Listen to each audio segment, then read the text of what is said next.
Senhor, ensina-nos a oferecer-te o coração puro e o pensamento elevado na oração. Ajuda-nos a pedir em teu nome, para que a força de nossos desejos não perturbe a execução de teus desígnios. Ampara-nos, a fim de que o nosso sentimento se harmonize com a tua vontade e que possamos, cada dia, ser instrumentos vivos e operosos da paz e do amor, do aperfeiçoamento e da alegria, de acordo com a tua lei. Assim seja.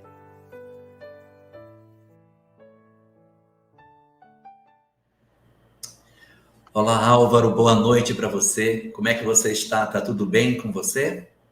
Tudo ótimo, tudo bem. Melhor agora, feliz de estar aqui com você e com aqueles que estão conosco. Que bom, que bom. Fico muito feliz. Bom, a gente sempre fala isso no início das nossas lives para evitar que, de repente, alguém pegue um episódio em particular e acabe tomando uma informação equivocada do nosso trabalho. E é importante destacar que o nosso objetivo não é validar o Velho Testamento como se ele fosse um conteúdo da substância doutrinária espírita. O nosso objetivo não é nos abraçarmos com a literalidade do texto do Antigo Testamento, dando a ele o condão de ser apresentado como se ele fosse ali de uma expressão do pensamento espírita. Não é essa a nossa intenção.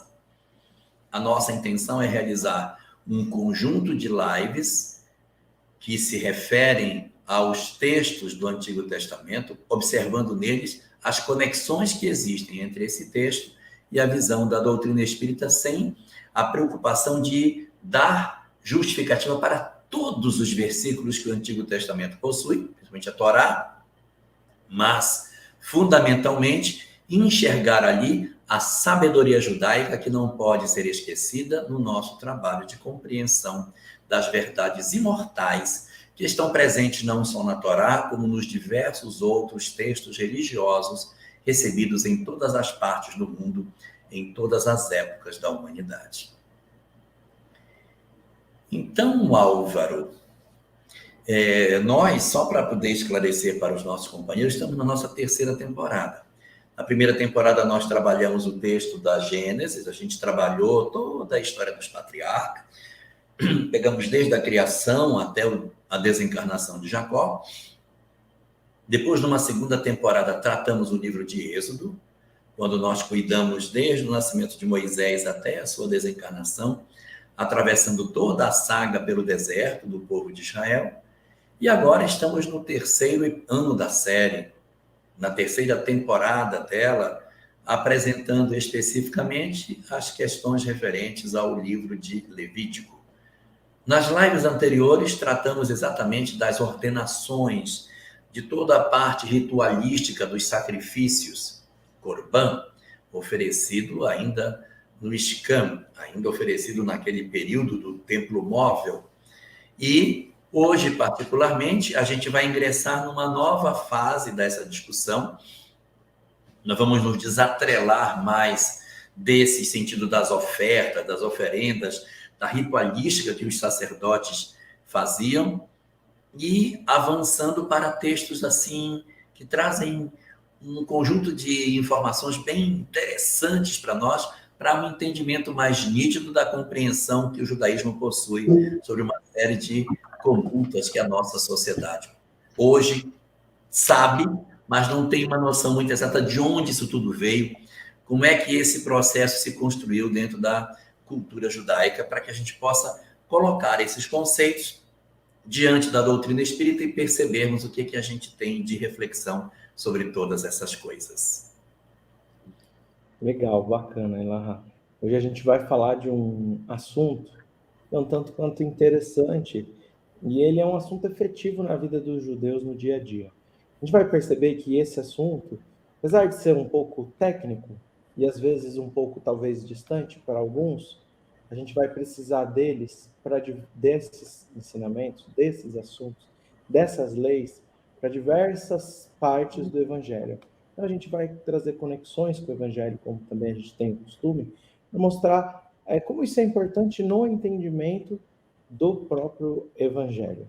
Então, hoje a gente vai falar muito de um assunto que a gente chama de kasherut, que em Yiddish se fala kosher, em inglês se fala kosher, é muito comum, em hebraico se fala kasher. Então, é muito comum a gente entender, compreender este assunto como uma das principais regimentos, como um dos principais regimentos da lei da dieta judaica.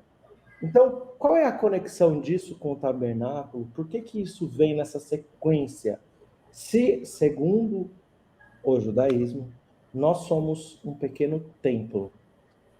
E dessa forma entendemos que existem regras para se levar ofertas, oferendas, sacrifícios lá para o templo móvel, para o templo de Jerusalém. Então, para nós, também existem regras muito importantes. Se nós somos um pequeno templo, o altar é onde se leva os animais, para nós é a mesa aonde se reúne a família ao redor de um altar familiar, um altar do qual nós colocamos, aqui é tudo simbolismo, tá, gente? Colocamos as nossas ofertas para a comunhão com Deus através da comunhão com o próximo. Mas para isso, a gente procura respeitar uma série de leis, uma série de regras. É muito importante sempre a gente notar que o judaísmo está muito envolto, ele está muito em torno da condição família. O judaísmo está muito em torno da família. E estando em torno da família, o local que até hoje, pelo menos deveria ser, pelo menos lá uma vez por semana, lá ou à noite, ou no final de semana, ou uma vez por ano, onde a gente se encontra, é ao redor da mesa. Então, essas leis de pureza dos animais, elas vão estar conectadas com o livro de Levíticos e vão estar trazendo essa ideia através da família, através do altar da nossa mesa e através de nós nos considerarmos templos e seguirmos, então, algumas regras. Então, por exemplo, quando a gente falou um pouquinho antes, lá no começo do livro de Levíticos, a gente falou sobre a proibição da ingestão de sangue, sobre o que deveria ser feito com o sangue dos animais, que os judeus, a gente não está falando uma determinação para os espíritas ou uma determinação espírita, para os judeus não se pode ingerir sangue. Então, a gente falou, a carne fica 72 horas no sal, para que o sangue seja retirado dela. E nesse processo, existe uma ideia cabalística de que o processo do homem na terra é para que ele crie uma morada para Deus e que em todos os objetos, em toda a obra da criação, do grãozinho de areia ao homem, existe uma centelha divina pequena. Vamos colocar a luz da doutrina espírita? O fluido cósmico permeia tudo. Então, segundo o judaísmo, qual é o propósito do homem no mundo? Elevar essas centelhas divinas. Ou seja, quando eu pego um alimento e eu me alimento dele para fazer o bem, e eu coloco essa intenção, esse propósito, através de bênçãos, através da minha intenção do coração, eu estou elevando todo o trabalho de todos aqueles que estiveram. Então, vamos colocar hoje em dia o caminhoneiro que levou, o dono do comércio que vendeu, as pessoas que trabalharam no caixa, a pessoa que empacotou a sacolinha, o agricultor, todo aquele trabalho, ele é elevado, segundo a ideia da Kabbalah, do judaísmo, através de eu colocar aquele alimento como fonte de energia para a prática do bem. Agora, se eu ainda pego uma parte desse alimento e eu uso dele para caridade, para dividir com os outros, bom, isso está contemplado de maneira ainda mais exposta ao bem. Então, segundo essa ideia, se eu pegar um grãozinho de areia, ele pode ser um nada, mas ele pode ser parte de uma parede que vai abrigar uma família, que vai abrigar um orfanato, que vai fazer com que o meu lar seja um templo de amor, de educação, aos meus filhos, mesmo que eu não esteja falando de uma tarefa, entre aspas, religiosa para o mundo. Então, aquele grãozinho de areia, ele tem a sua elevação pela boa utilização. Ah, mas e se ele está lá num landscape, como chama? Numa paisagem linda.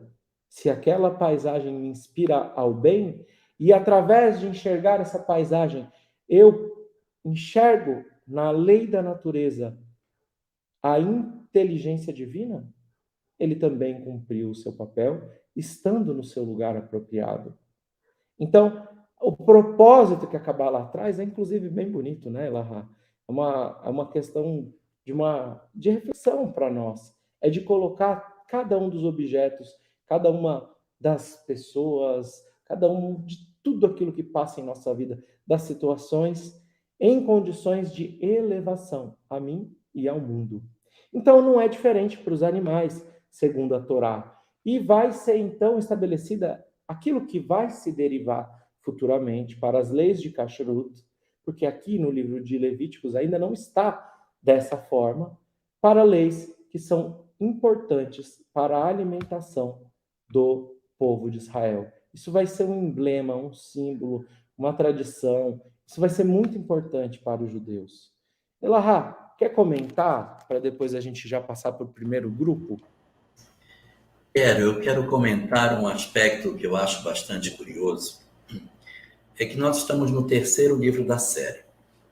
Já passamos pelo Gênesis, passamos pelo Êxodo, e agora chegamos em Levítico.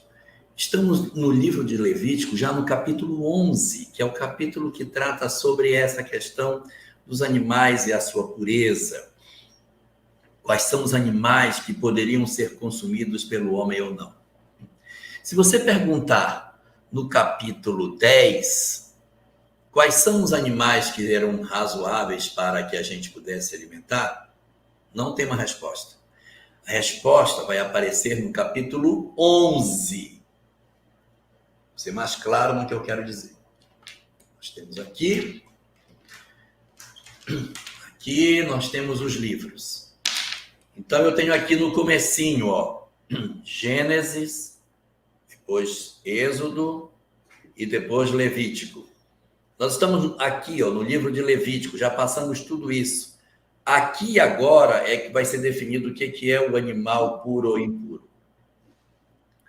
Mas, se você pegar o livro do Gênesis, quando Noé vai colocar os animais na arca, isso lá em Gênesis, no capítulo 7, diz assim: depois disse o Senhor a Noé: entra tu e toda a tua casa na arca, porque tenho visto que és justo diante de mim nessa geração. E aí olha o que ele diz: de todos os animais limpos tomarás para ti 7 machos e 7 fêmeas, mas dos animais que não são limpos, 2, o macho e a sua fêmea.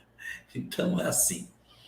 Quando Noé vai colocar os animais na arca, ele coloca um casal de cada animal, mas dos animais que eram puros, era para colocar 7 de cada um.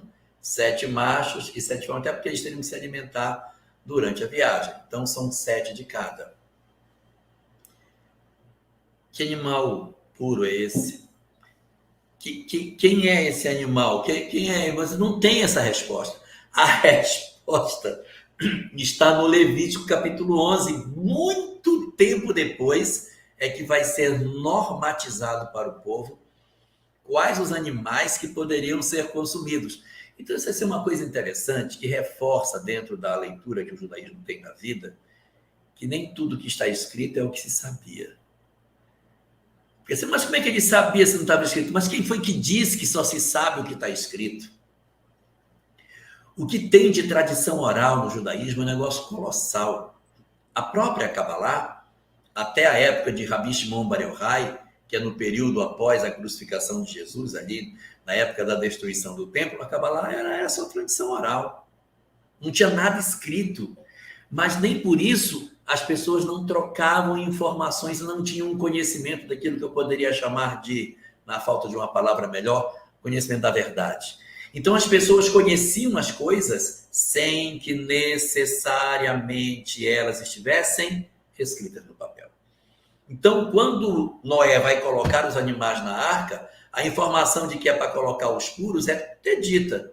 Mas não diz o que é os puros, porque nem tudo está escrito, porque o sabido nem sempre é o que está no papel. Aí nós vamos conhecer o que seja o animal impuro de maneira mais literal quando nós alcançamos o livro de Levítico. Depois de toda a saga do povo, muitos séculos depois, milênios depois, é que a gente vai receber essa informação. Mas eu quero dizer o seguinte, estou falando isso, mas não quero que ninguém fique com a ideia de que eu estou defendendo a literalidade da história de Noé, que eu estou defendendo a literalidade da arca. Não, até porque esse pensamento é um pensamento que atravessa o ideário de vários povos. Quando estudamos aqui a história de Noé, o Álvaro ficou super assustado, que dizia assim, foram 7 dias e 7 anos. Não foram 40. Não, estou contando a história de outro. Estou contando a história de Utnapishtim, que era um conto sumério contido numa obra chamada Atrahasis, que fala uma coisa semelhante, que as divindades mandaram guardar um casal de cada animal numa arca, e depois eles desceram pelo mar de chuva que se formou. Então, isso é um conto, esse conto é um conto que está presente em várias culturas antigas. O Utnapishtim é 500 anos mais antigo do que a história de Noé. Então, isso é uma história que é um ideário humano. Então, não estou defendendo a literalidade, estou apenas puxando os ganchos para mostrar que nem tudo aquilo que se sabe é o que obrigatoriamente está gravado nos textos. Assim como o conhecimento de Noé não estava escrito no papel, quanto conhecimento hoje existe, Álvaro, que ainda não foi colocado no papel e nem por isso faz parte do conjunto de elementos da sabedoria judaica? Com certeza, fantástica essa sua colocação, Elá. É engraçada, maravilhosa mesmo. Muito, muito, muito, muito boa. Quando a gente pega aqui essa parte que a gente está falando, está no capítulo 11, a gente vai perceber que o entendimento de animais, hoje a gente fala mamífero, répteis, aves, é um pouquinho diferente, obviamente, o conhecimento científico dos dias de hoje, do que vem colocar a Torá. Aqui nesse nosso capítulo 11, eu dividi ela por mamíferos. Então, do 1 ao 9, versículo 1 ao 9, onde eu vou colocar só um versículo para as pessoas se ambientarem mais ou menos. Então, falou o Eterno, falou Deus a Moisés e Arão, dizendo: falai aos filhos de Israel, estes são os animais que comereis de todo o quadrúpede que se acha sobre a terra.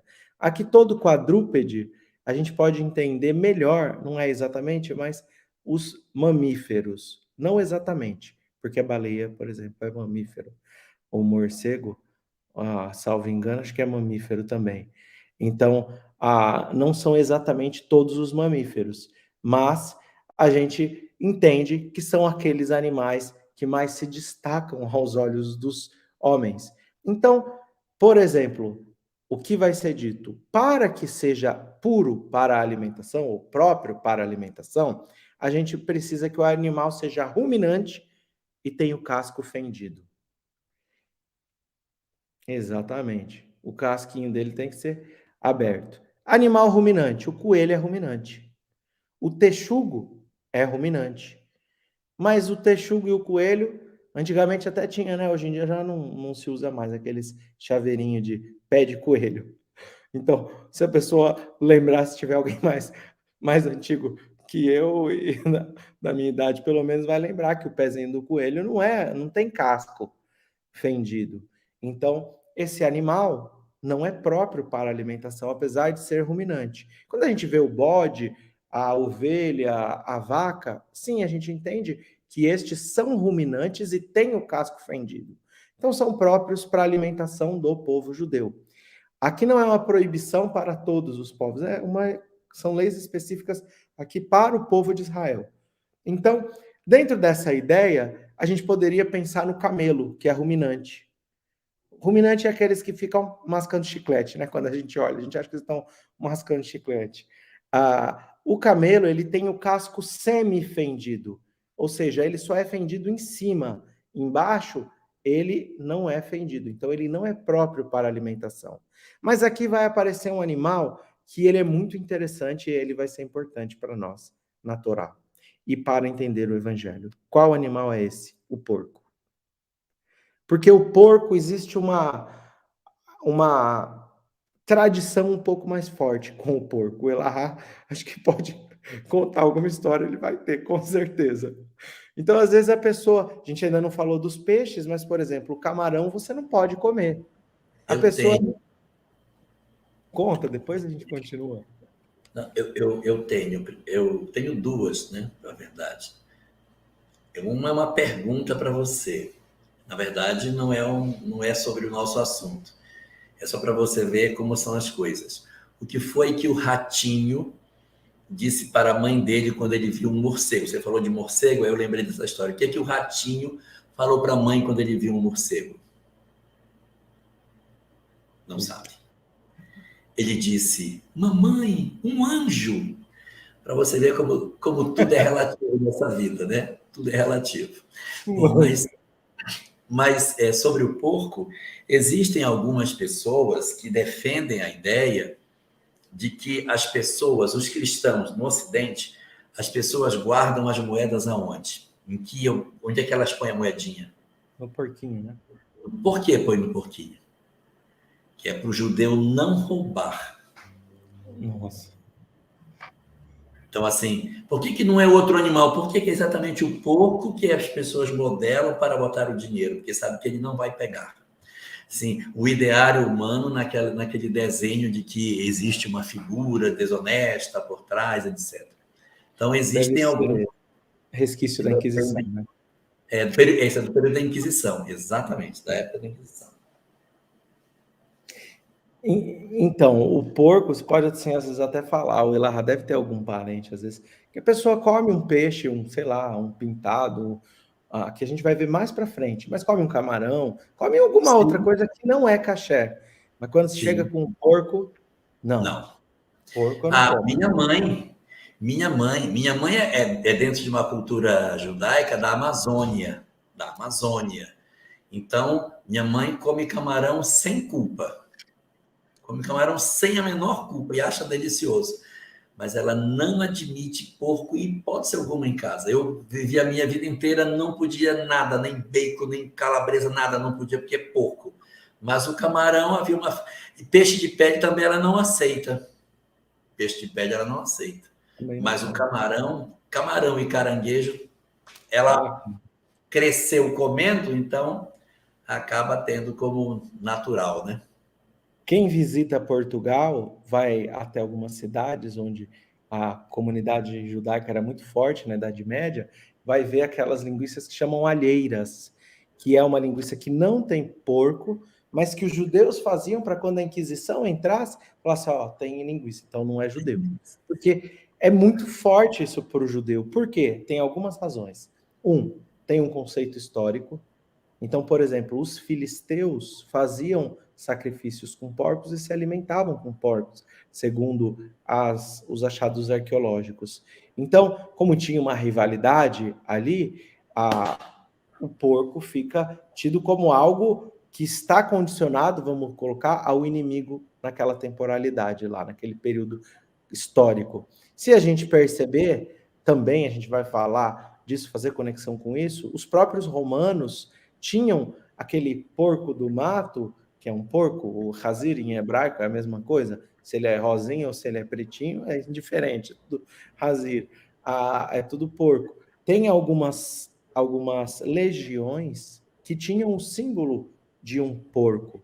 Então a gente vai encontrar referências no Evangelho aonde você precisa de entender qual é o contexto do porco. Qual que é a questão toda do porco, que é diferente dos outros animais? Ele tem o casquinho fendido, então você olha externamente, você fala, olha, um animal puro, posso me alimentar. Mas ele não é ruminante. Ele é o único animal que tem o casquinho fendido, mas não é ruminante. Os outros, o ruminar está dentro. não está fora. O porco exterioriza a sua impureza através de mascarar isso como algo puro. Então, é o maior símbolo da falsidade, do impuro, daquilo que deve ser negligenciado, do que a gente tem que se afastar. Então, lá na parábola do filho pródigo, capítulo 15 de Lucas, quando quer falar que o filho pródigo foi ao limite de todos os erros, o que Jesus fala na parábola? Ele foi alimentar porcos. Ele queria comer das bolotas dos porcos. Ele foi alimentar os porcos. Então, o que quer dizer isso? Eu não vou entrar em detalhes na parábola do filho pródigo, mas o filho pródigo, ele está parafraseando Jacó e Esaú, Jacó e Esaú. E o filho que pega a Eruxá, que pega a herança e vai embora, é Jacó. Então é a representação do povo de Israel. Jesus vem e ele quer ver o que foi feito com a Eruxá. Chega e encontra Jerusalém daquele jeito. E aí ele fala, olha, foi alimentar os porcos, foi conviver, viver na intimidade com os porcos. Isso significa que comer com os porcos para nós, você pensar que os romanos estão sendo representados por estes, e os saduceus, por exemplo, trabalhavam para eles, os cobradores de impostos trabalhavam para eles, levavam a comida, o imposto para esses. Então ele falou, o povo de Israel levou a herança ao pior que tinha. Então Tem outra, você quer contar, Elahá, também, da outra passagem com os porcos endemoniados gadarenos? Posso contar, né? Existe uma série de interpretações para essa passagem dos porcos, não é? Que diz assim, que Jesus chegou numa localidade tem duas passagens. Uma hora eles são chamados de Gadarenos, que é da cidade de Gadara, e outra da Gerazenos, que são da cidade de Gerasa. Essas duas cidades existem. Então, Gadara é mais próximo do mar e Gerasa é mais distante do mar. Uma fica a poucos quilômetros, 2, 3 quilômetros, outra fica a uns 50 quilômetros do mar. E a história, que é semelhante nas duas narrativas, diz que Jesus chegou na cidade, tinha um rapaz que ele era possuído, e aí Jesus, então, tirou o demônio do rapaz e jogou numa vara de porcos que tinha. E quando o demônio entrou na vara de porcos, a vara de porcos correu e se jogou no mar. Mas esquisito isso, essa passagem. Então, alguns estudiosos, analisando o evangelho de maneira desapaixonada, dizem que houve, na verdade, um simbolismo colocado, oculto por dentro dessa fala. Dizendo o seguinte, que causa estranheza que Jesus tenha colocado o espírito nos porcos, não só por serem animais, mas por serem porcos. Como é que você achar judeu criando porco dentro de Israel? É pouco provável que dentro daquela cultura tão rígida com relação à alimentação, alguém criasse porcos. E aí Jesus ainda ia encontrar uma vara de porcos para jogar os demônios, e o demônio se jogou no mar. E aí depois o pessoal vai analisar a distância dessa cidade para o mar. Uma tem aproximadamente 2 a 3 quilômetros que o porco teria corrido para se jogar no mar. A outra, o porco correu 50 quilômetros para se jogar no mar. Causa estranheza os porcos correrem tanto tempo, tanto espaço para se jogar no mar. Então, alguns estudiosos dizem o seguinte, que, na verdade, há uma mensagem cifrada no Evangelho que foi tomada pela sua literalidade. Eles dizem que, naquela época, como o Álvaro bem estava lembrando, havia uma legião romana que tinha um símbolo diferente. Cada legião romana ela possuía um ícone, uma espécie de mascote que eles usavam na frente. Quando eles iam andando, levavam um estandarte com a águia romana do Império e depois um outro estandarte com a flâmula que representava o mascote daquela legião. E a legião, se não me engano, era a 15ª legião do Império de Tibério César, era a legião que tomava conta da Palestina. E o símbolo dela era um javali. O exército romano esmagou muitas rebeliões judaicas durante o período do século I. Em uma dessas rebeliões, o exército, essa legião romana, que eu esqueci o nome dela agora, mas ela tem um nome que representava a 15ª Legião, essa do Javali, ela tem notícia de que existem rebeldes na cidade de Gerasa. Então, eles partem para lá e promovem um massacre. Eles massacram as pessoas, eles matam boa parte dos homens. E parte dos que sobrevivem fogem apavorados, fugindo pela estrada na direção de Gadara, que já fica mais à frente, próximo do mar. E quando eles chegam em Gadara, eles se escondem na cidade. E não demora muito, o Império Romano chega procurando pelos revoltosos.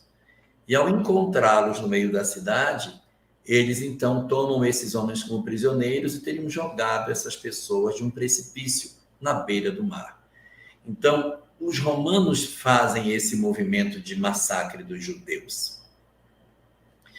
Então, num texto cifrado, o Cristo representaria a vitória de Israel sobre seus ocupantes. E aí eles traduzem nessa parábola a imagem de que os porcos representavam o sonho dos judeus, de tomarem os romanos e lançarem eles ao mar, tal como eles teriam feito com os judeus naquela época ali. Então, essa percepção, ela retira aquela literalidade que a gente encontra no texto e oferece uma visão mais até política da leitura daquilo que possa estar contido nos evangelhos. Terá sido exatamente isso? Não dá para saber, mas dá para saber uma coisa, isso dá para a gente saber. Dá para nós sabermos que o evangelho, ele passou muitos anos sendo copiado de mão em mão, mão em mão, mão em mão, e não é impossível que algumas partes tenham se perdido, que outras partes tenham sido inseridas no corpo do texto, oferecendo essas passagens que têm uma mensagem cifrada por dentro dela. É impossível que seja isso? Não, não é impossível. É até razoável que possa ser assim, até porque o encaixe de uma vara de porcos dentro de Israel seja um fenômeno menos comum do que se poderia imaginar naquela região ali, em que pese a proximidade com a Decápolis, que eram as 10 cidades gregas dentro de Israel, que tinham uma cultura menos rígida em termos dos valores judaicos. Então, a gente vê que pode-se utilizar isso para entender algumas passagens do Evangelho, faz parte da tradição judaica. Lembrando que se a pessoa, por exemplo, estiver passando por um problema de saúde, que coloque a vida em risco, qualquer tipo de condição nesse sentido, aí fica permitido a pessoa comer qualquer alimento. Ah, vou perder minha vida, preciso disso para recuperar minha saúde, então você pode se alimentar segundo a lei judaica. Próximo item, aqui, capítulo 11 ainda, 9 a 11, os versículos, que vai falar dos peixes. O peixe, aqui eu vou colocar tudo que está dentro da água. Ele vai dizer assim, ó, e comereis de tudo que está na água, todo o que tem barbatana e escama nas águas, nos mares, nos rios, comereis. E todo que não tem barbatana, e todo réptil da água, e todo ser vivo, eles são abominações para vós. Então, só um instante, Álvaro. Só que, a Cléa Castro foi resgatar. Não é a 15ª, é a 10ª Legião. Ela achou lá. A flâmula é um javali. Isso, a 10ª. Eu falei 15ª porque a minha memória, meu Deus, está numa situação... Depois da Covid... Meu Deus. Mas é isso mesmo. É a 10ª Legião Romana que tem a imagem de um javali. E que tomava conta da Palestina. Isso. Então, aqui para nós, esses animais do mar, da água, vão ser peixes. Todo peixe que tem escama necessariamente tem barbatana. Mas todo peixe que tem barbatana não necessariamente tem escama. Então, a lagosta não pode, olha só. O camarão não pode. O bagre, ou seja, o pintado, não pode. Aquele peixe que o Felipe Só para mim só prometeu o Felipe, nosso amigo Felipe, lá de Macapá, o filhote. Ele não pode, né, esse peixe? Ele não pode, né? Que pena. Mas eu vou ter que ir lá visitar o Felipe qualquer dia. Então, qual passagem a gente encontra aqui no Evangelho que a gente precisa de entender o que é um peixe puro, um peixe impuro, para entender? Capítulo 13, versículos 47 a 50, que é a parábola do peixe na rede, que ele vai dizer assim: o reino dos céus é ainda como uma rede que é lançada ao mar e apanha toda sorte de peixes. Quando está cheio, o pescador puxam para a praia, então se assentam e juntam os peixes bons e jogam fora os peixes ruins. E assim acontecerá no fim da era. Os anjos virão, separarão os perversos dos justos e lançarão a fornalha ardente. Então, vamos lá. Você está no lago de Genezaré, no palco do Evangelho. Simão Pedro, André, aonde o pessoal pescava? Ali no lago de Genezaré. O mar da Galileia é um lago de água doce. Você tem duas espécies de peixes ali mais abundantes. Um é a tilápia, a outra é o bagre. Então, quando você joga uma rede, você não escolhe o peixe que você vai pegar. Quando você puxa essa rede, vem peixe com escama e barbatana e vem peixe que é impuro, segundo a lei judaica, que é o bagre. Então, quando você puxa essa rede, você leva eles para o barco, para a praia, e você vai separar eles, os bons, que são os peixes que têm escama e barbatana, que podem ser utilizados para o comércio, para a alimentação, você coloca no cesto que você vai levar. Os outros, você joga fora. Onde você vai jogar fora? Na água. Então, aqui é interessante. Então, um simbolismo muito, muito, muito interessante. Primeiro ponto. Por que não guardam esses peixes para vender, para dar para os romanos? Se tinha fome, podia comercializar. Porque a gente vai ver no final dessa porção que vai falar de instrumentos, da pureza dos instrumentos. Então, se você pegar uma faca e limpar um peixe impuro, segundo o nosso texto aqui no capítulo 11, lá no final, ele vai falar que a faca ficou impura também. Então, você não pode usar nenhuma faca para limpar. Você não vai colocar ela, por exemplo, em cima da tábua, senão a sua tábua ficou impura. Você não vai colocar ele para um do lado do outro. Então, você joga ele fora. Só que dag, em hebraico, que é peixe, são duas letras, Dalet, Gimel, 4 e 3, formou 7. O número 7 é a era da redenção, 7.000 anos. Segundo a tradição judaica, no ano 7.000, o mundo até os 7.000 estaria entrando na regeneração. Nós estamos em 5.770 e pouco. Só um instantinho. Sétimo milênio. Sétimo milênio. Não é 7.000, sétimo milênio. Sétimo milênio, isso. Verdade. Sétimo milênio. Então, a 5.700 a gente está quase chegando. Então, é até. Essa seria, entre aspas, uma data limite. E aí, o que vai acontecer? Você separou os peixes bons dos ruins. Os ruins você joga onde?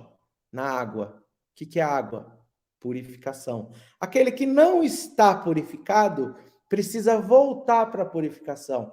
Então, aqui, o juízo final, a gente pode entender como degredo trazido por Allan Kardec na Gênese. Ou seja, os espíritos que não acompanham a evolução desse mundo, ou de um mundo que está indo para a regeneração, saindo de provas e expiações, esses espíritos acontece o quê? Eles são degredados para um outro mundo, para quê? Para purificar. Purificar, por que é a água? Porque meu corpo tem, sei lá, 80% de água. Então, meu espírito precisa de estar, entre aspas, na água. Quando a gente vai nascer, nasce no líquido amniótico. Quando... Vou fazer um complemento aqui, no seguinte sentido. É importante observar a didática de Jesus, no seguinte sentido. Ele precisava trazer imagens que fossem próximas da convivência desses homens. O que esses pescadores conheciam como certo e errado, correto e incorreto, justo ou injusto de ser aproveitado? O que era bom e o que era mal? Então, o peixe é um excelente elemento para representar essa percepção. Isso presta e isso não presta. Para pescadores, como eles eram, a estratégia é exatamente essa: oferecer aos homens o dom de interpretarem as coisas daquilo que é o conhecido para o desconhecido. Então, ele toma uma imagem comum da vida deles, puxa a rede para a praia e separa e depois devolve para o mar o que não é bom. E aí, isso é a representação do reino de Deus. É assim que ele vai chegar, separando os que são aproveitáveis dos que não são. E como você está colocando, devolve para o mar, para que eles se purifiquem, para que eles evoluam, para que eles se transformem.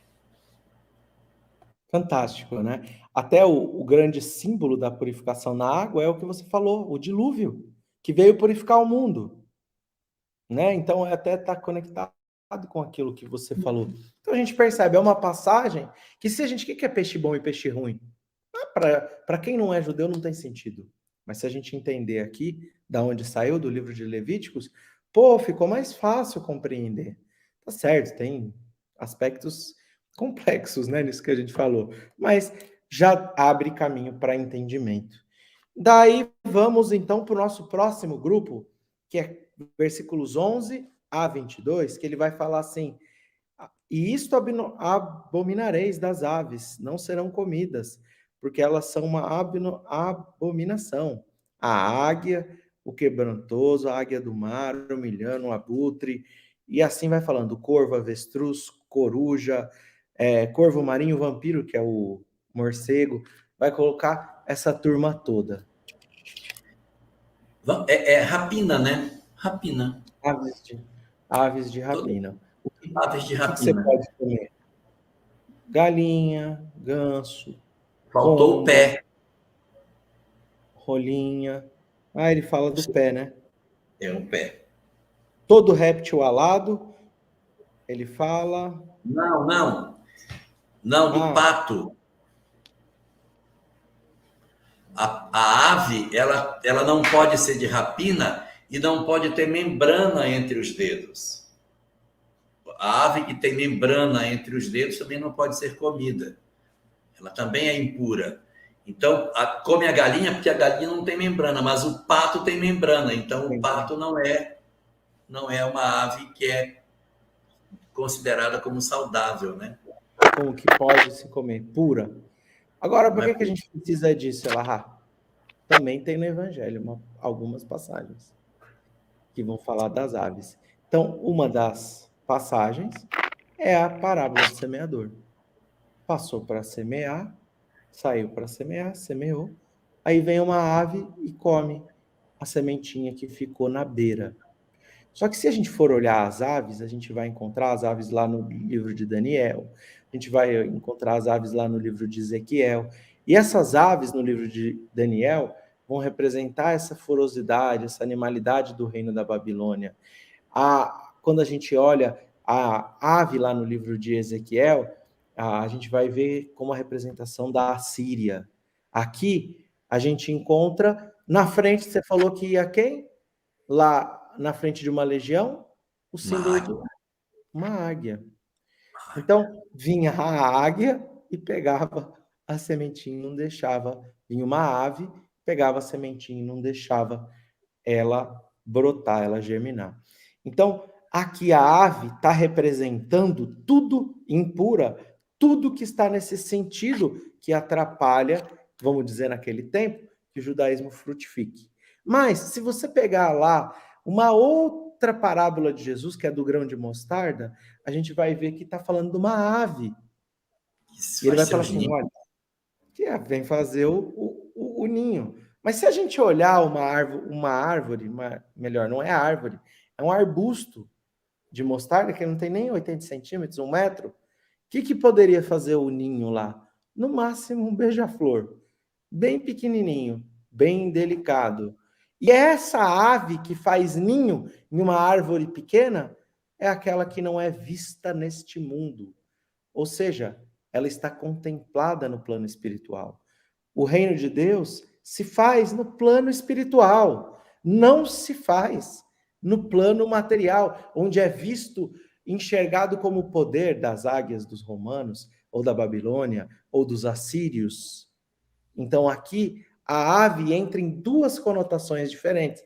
Uma é uma ave pura, uma rolinha poderia fazer um ninho lá num pezinho de mostarda, porque o pé de mostarda, ele cresce grandiosamente no plano espiritual, não aos olhos dos homens. Então aqui tem o sentido muito interessante também quanto a essa passagem. Tem mais um grupo, Elahá, que eu separei aqui. Posso passar para o próximo? Pode, só recapitulando. O primeiro grupo são os mamíferos, que têm que ruminar e ter o pé fendido. O segundo grupo é o grupo dos peixes, que tem que ter barbatana e escamas. Peixe de pele não pode. Terceiro grupo é o grupo das aves, formado pelas aves que não são de rapina e não têm membrana entre os dedos. E agora o quarto grupo. Que vem falar, olha, quarto grupo, ele vai dizer assim: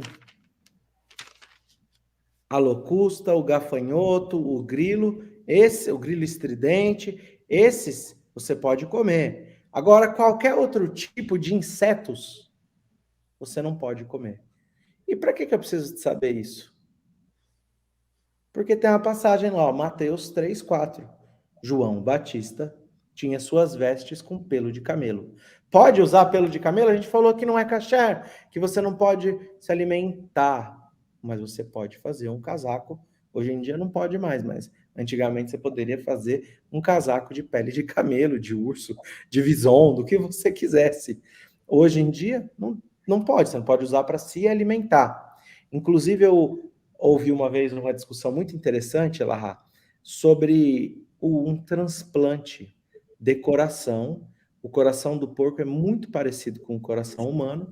E em dado momento, acho que na década de 90, se fizeram alguns transplantes colocando coração de um porco em homem.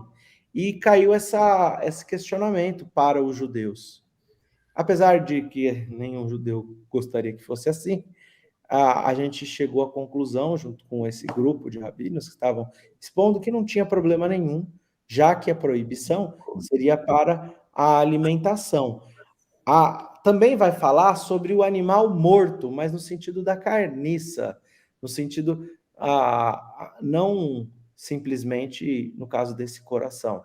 E aqui também, como tem o intuito de salvar uma vida, se anula o decreto negativo. Fala, ó, proibição cai por terra porque a vida em primeiro lugar. Sempre no judaísmo, a vida em primeiro lugar.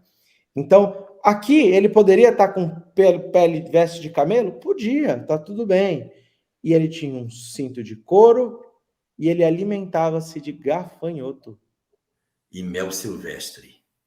E mel, mas mel não pode, a abelha não pode. Pode. Pode. O mel? O mel pode, por quê? Porque a abelha não produz o mel no seu organismo. Ela pega lá da florzinha e ela manipula isso externamente. Se ela produzisse dentro dela, como a abelha é impura, não poderia. Então a gente já entendeu o leite. Leite de camelo pode? Não. Leite de vaca pode? Pode. Leite de ovelha pode? Pode. O mel pode, porque a abelha, apesar de ser impura, não produz dentro dela. Pelo menos esse é o entendimento da época. Interessante. E a gente vai encontrar por último aqui nessa porção, Elahá, falando sobre os objetos. Então ele vai falar assim, ó, você pegou um peixe impuro, você não pode usar a faca nele, porque senão a faca está impura.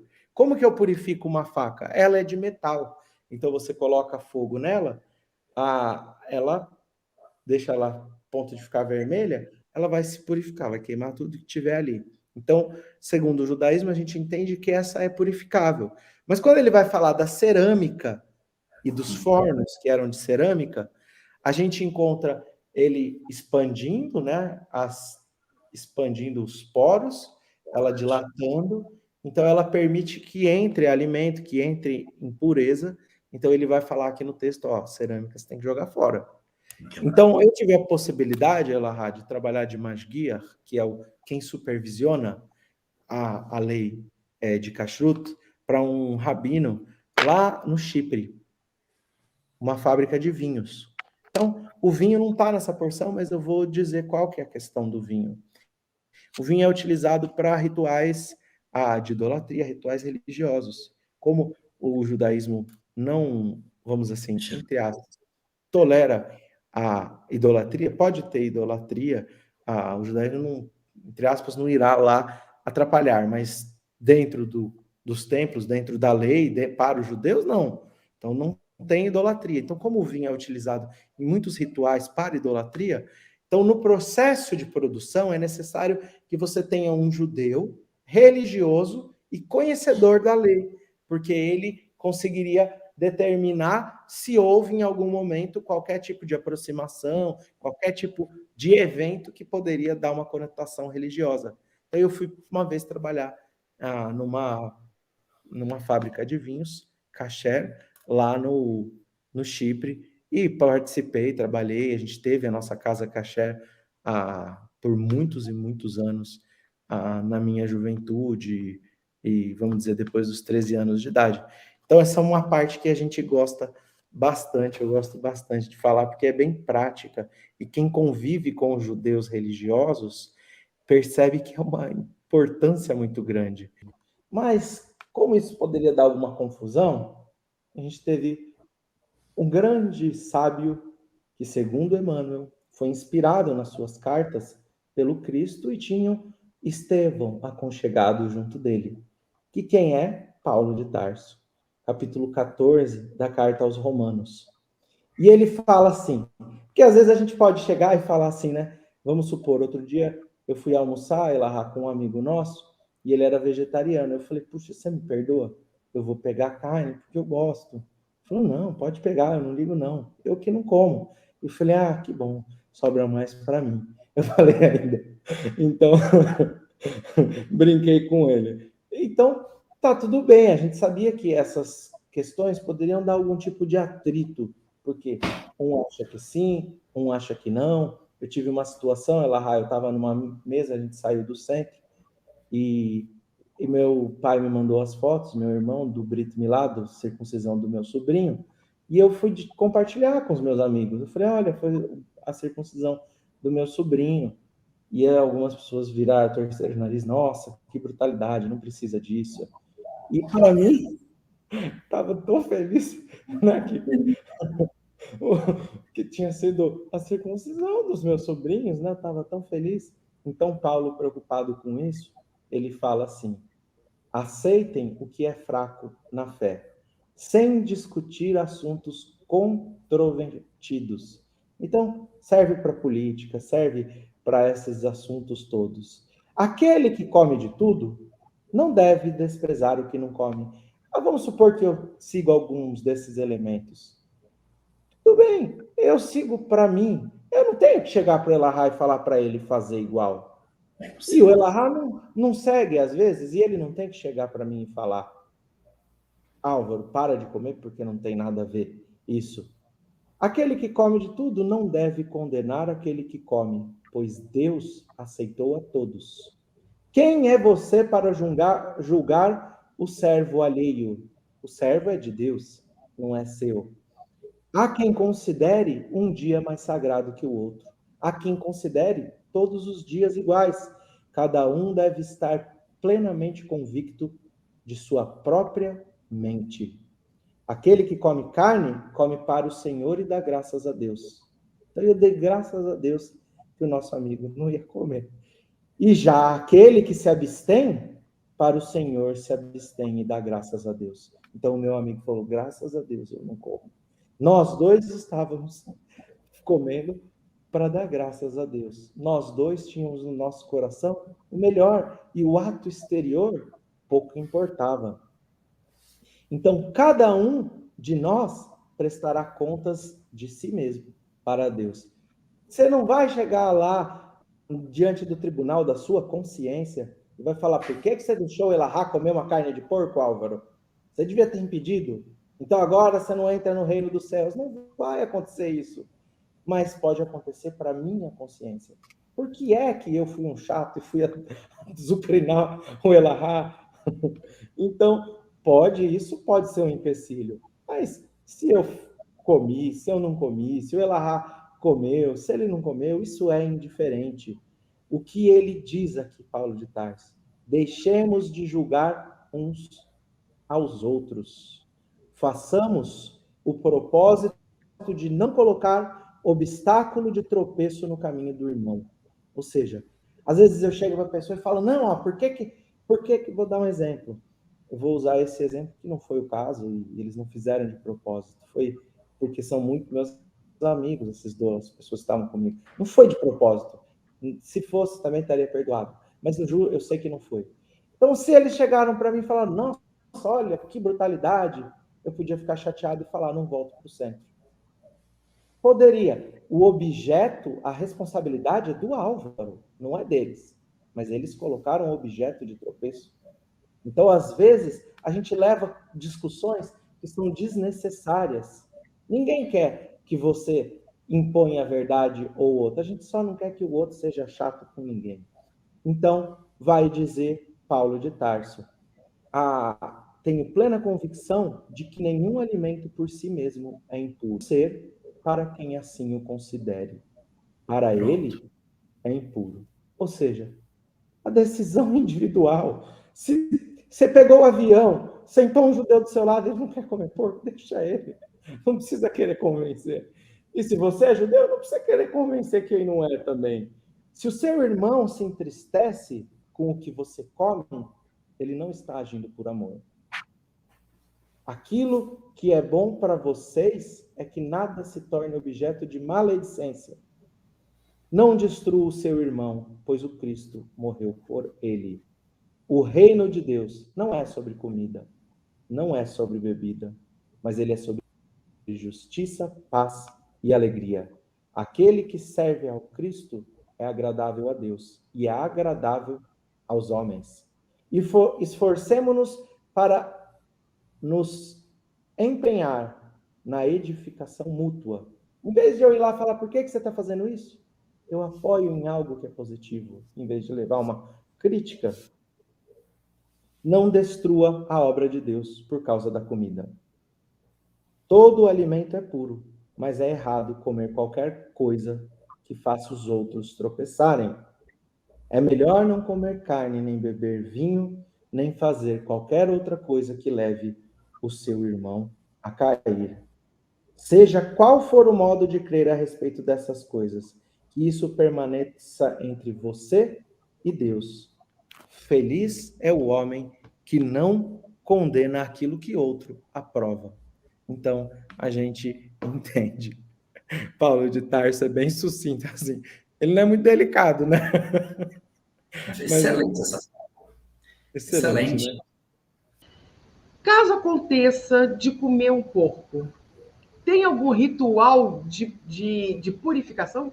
O que acontece se o judeu comeu um porco? Ai, me enganei e é porco. Então, vamos lá. Vou te dizer lei judaica. Se você estava lá num campo de concentração e você conseguiu um pedacinho de torresmo, tá tudo bem.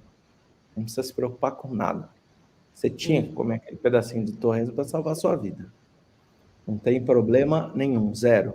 Agora, se, por exemplo, você encostou num cadáver de um porco, qualquer coisa, pegou algum tipo de impureza ou comeu um pedacinho, existe aqui um ritual de purificação, que é na mikve, você vai fazer o banho de imersão, a depender do que é, você pode levar na época do templo, você poderia levar um corban, um sacrifício, se foi sem querer, lembra que a gente falou, tinha o sacrifício que comeu sem querer, mas hoje em dia é muito difícil alguém se enganar. Por quê? Porque quem come kasher, a carne vem com um selinho, ela foi inspecionada. Então, você tem rabinos lá, tem todo o processo, você tem masguiar, ou masguirim, que são aqueles que trabalham auxiliando. Então, hoje em dia, você tem açougue kasher. Então, por exemplo, uma vez se você for viajar de avião, você tem... É isso que eu ia falar, no avião a gente vê muito isso. Isso. E é maravilhoso, a comida kasher é ótima. Porque judeu tem isso de proteger o outro, então coloca um pouco mais comida que aquela que a gente pega normalmente. É verdade. É verdade. Uma vez eu fiz uma conexão, estava indo de Israel para o Brasil, fiz uma conexão em Londres. e eu perdi o voo. E você precisa de reservar com 48 horas de antecedência. É. E eu estava com a minha mãe também não comia cachê, não comia comida se não fosse cachê, e eu falei pro atendente, eu falei, olha, eu não vou pegar esse voo porque minha mãe está comigo, ela, né, já tem, minha mãe é nova, mas já tem mais idade, ela não vai comer nada no seu avião. Como que a gente vai entrar, ficar 24 horas sem comer nada? Aí ele falou, não, então eu vou mandar vocês para um hotel, vou pedir para um motorista levar vocês até um supermercado cachê, vocês compram tudo que vocês quiserem, voltem e a gente pega o próximo voo. Aí a gente falou, tá bom, então assim pode ser. E a gente acabou comprando comida que vem com selinho. Se a gente estiver junto, em qualquer mesa, eu posso pegar produtos e mostrar para vocês, ó, tá vendo esse símbolo na comida? Isso está dizendo que a comida foi inspecionada. E é muito comum. Tem uma lista que chama BDK. BDK, se você digitar na internet, você vai achar. Lá você tem centenas de alimentos que a gente consome todo dia e não sabe que é caché. Então, Ó, tem uma rede de fast food que é um símbolo que tem um negócio vermelho. O símbolo é vermelho. Mas quando ela é cacheira, ela é azul. Em Israel, ela é vegana. É vegana e cacheira. Aí ela é azul. você vê. Para os judeus é importante, né? Eu acho que porque também é uma questão de respeito, né, Álvaro? Eu acho que assim, aquela pessoa que faz de coração, é admirável. A gente não deveria condenar e falar, não, mas olha, não precisa disso. É admirável. Aquela pessoa, eu não estou falando só da comida caché, estou falando aquela pessoa que reza o terço. Aquela pessoa que acende a vela. Fé, né? Aquela pessoa que reza virada para Meca. Aquela pessoa que usa um turbante lindo, que para a gente é só lindo. Mas aquela pessoa que faz de coração, isso é maior do que tudo. Isso é maior do que qualquer condição. Por que os suínos são criados se não podem ser consumidos? Até são citados nas passagens evangélicas do filho pródigo e da cura do endemoniado, conforme vocês comentaram. Mas se os suínos não podem ser consumidos, por que eles são criados? Então, a parábola do filho pródigo é uma parábola. Então, aquela imagem que é colocada é exatamente para impactar os judeus. Se fosse para os nossos dias de hoje, para o nosso mundo cristão, Jesus dizia, e aí o homem foi para cultivar uma fazenda de baratas. Existe, tá? Fazenda de baratas existe. E ele foi viver numa fazenda de baratas. Ele queria comer a comida que as baratas comiam, mas não lhe dava. Imagina. Então, o objetivo era exatamente impactar o ouvinte. Ou diz assim, ele foi para cultivar uma fazenda de urubu, e aí ele queria comer o que o urubu comia, e é mais ou menos isso. Então, a imagem colocada do porco na parábola é exatamente para impactar os ouvintes. Naquela outra passagem lá da vara dos porcos, a gente comentou ainda há pouco que vários estudiosos consideram que seja um aspecto também simbólico e que não tenha sido porcos legítimos, mas sim a legião romana, né, a 10ª legião romana, que tinha como símbolo um javali que estava representada de maneira estilizada dentro dessa história da cura do homem endemoniado. E existe também o seguinte, né? Ele foi para longe do Pai, para longe de Deus. Onde é que se cria porco? Longe de Deus. Porque perto dele ninguém cria esse animal, na visão judaica, né? E nem na história do endemoninhado, porque o endemoninhado garazeno ou gadareno, tanto faz qualquer um dos dois, a interpretação é que esse endemoninhado, na verdade, é um aspecto parabólico e não um aspecto literal. Mas é uma interpretação. E só como curiosidade, em Israel você consegue comprar em alguns lugares carne de porco. Então, principalmente em alguns bairros onde estão os russos, porque para os árabes também você não, o porco é abominável também, assim como para o judeu. Então, só para se ter uma ideia, para os árabes, para os muçulmanos, vou corrigir a minha citação, porque tem árabe cristão, ah, mas para os muçulmanos, é tão a impureza do porco é tão grande como para o judeu, que na época da intifada em Israel, as pessoas colocavam nos ônibus que aquele ônibus tinham passado carne de porco nele, para que se tivesse alguma tentativa de suicídio, se a pessoa morresse, o suicida, o terrorista se matasse num lugar que tinha passado carne de porco, ele não iria para o céu, entre aspas. E quando chegaram alguns judeus russos, aqueles que viveram na União Soviética não podiam praticar o judaísmo e quase nenhuma outra religião por um longo período. Os judeus eram até perseguidos dentro da União Soviética. Então, a religiosidade, para muitos, acabou ficando bastante distante, e por uma questão da fome que se tinha, se comia qualquer coisa. Então, para alguns desses, não todos, mas alguns desses judeus que vieram da União Soviética, eles queriam comer carne de porco. Então, eles criaram as fazendas de porco. Só que eles criavam em cima de um tablado, para que o porco não estivesse na terra de Israel. Então, isso foi uma coisa, assim, é só para demonstrar doideira, né, gente? Mas são fatos interessantes, para a gente ver como é sério esse negócio. É possível conciliar ainda hoje as tradições judaicas de limpeza ou pureza das mãos limpas do que sai da boca das aparências exteriores depois da presença de Jesus entre nós? É muito importante a gente observar que a figura de Jesus, ela é extremamente significativa para nós, mas ela não tem representatividade em outros ambientes religiosos. Se você imaginar que o budismo é muito forte no Oriente e que Jesus, de repente, não tem tanta relevância lá, você vai perceber que, da mesma forma, a imagem e as falas de Jesus não trazem grande importância dentro do ambiente judaico.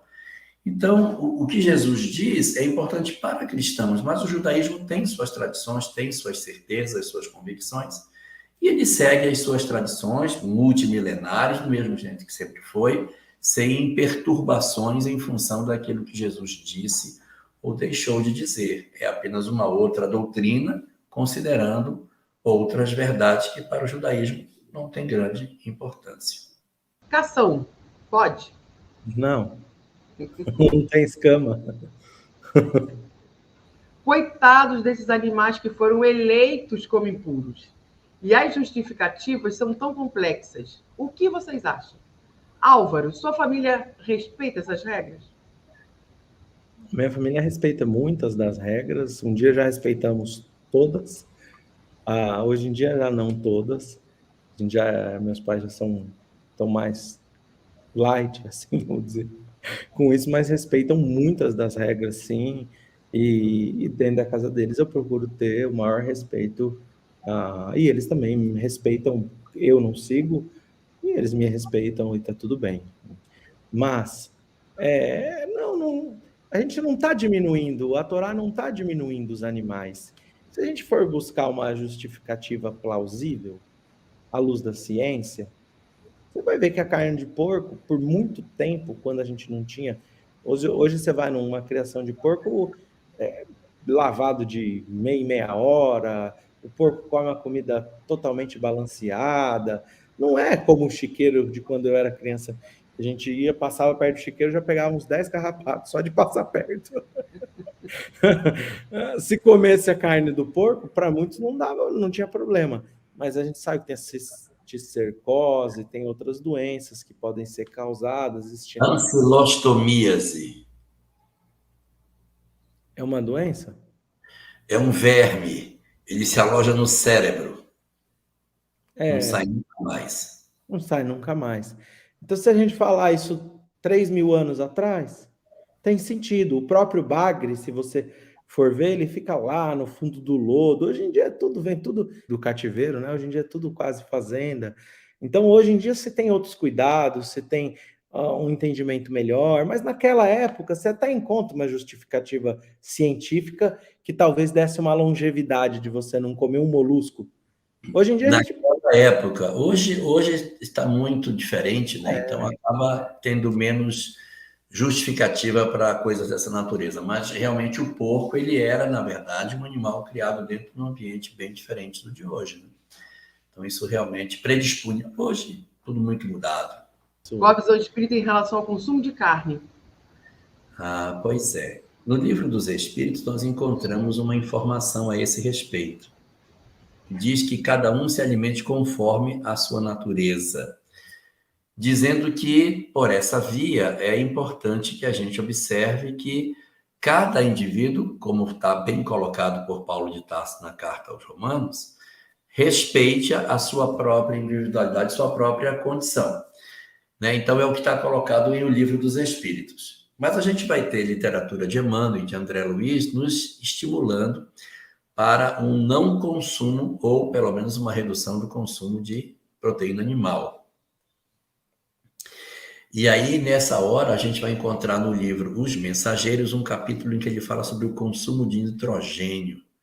Ele fala que nós temos que melhorar a nossa capacidade de absorver mais o nitrogênio sem ter que consumir proteína animal.